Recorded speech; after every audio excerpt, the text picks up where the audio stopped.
Prepare a hook in your vise. Take 15 wraps of lead wire, helicopter the part off, and push the end down, creating a good body. Push the wire up into the bead and start your thread right behind it. Secure the lead wire. Once you've secured the lead wire, cut the tag end of thread off. Bring your thread to just at the bend of the hook. Stack a clump of gray squirrel tail fibers, about 1/4 pencil in width.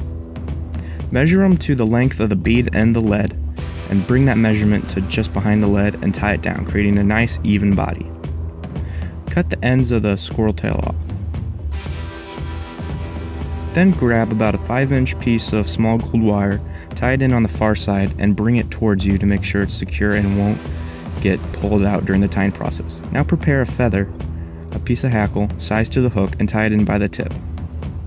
On your side, the shiny side of the hackle should be facing towards you. Strip the fuzzies off an end of chenille and tie it in at the back of the hook. Now prepare 4 rubber legs about 2 inches in size. Fold one piece over your thread, bring it to the far side. You should wind up with 2 legs about 1 inch in length. Do the same to the near side. Once you secure them, bring your thread up to about a bead's length behind the bead. Then do the same process as you did with the back legs to the front legs.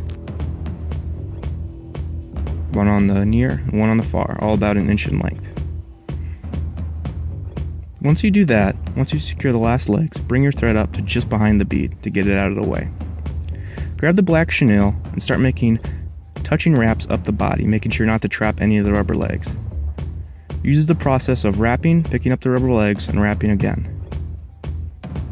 Make sure not to push any down and make them stick out in a funky way. Do not wrap over other wraps of chenille, or else you'll get an abnormal bump on the body and it will look uneven.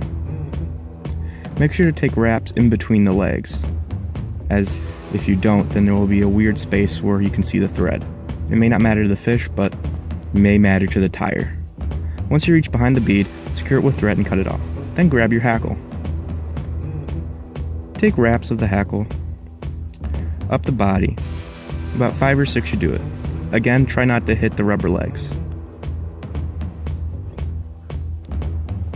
Just kind of go with the flow here. If it has to go in between the legs, then just wrap it in between the legs. The feather will tell you what to do.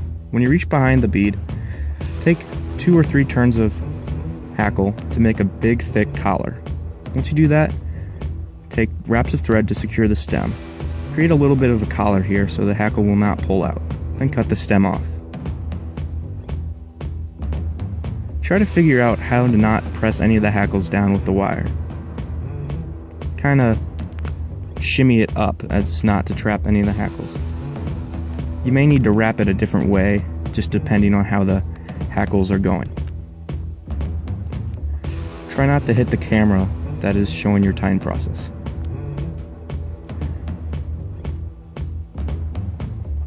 About 5 to 6 wraps of gold wire is needed.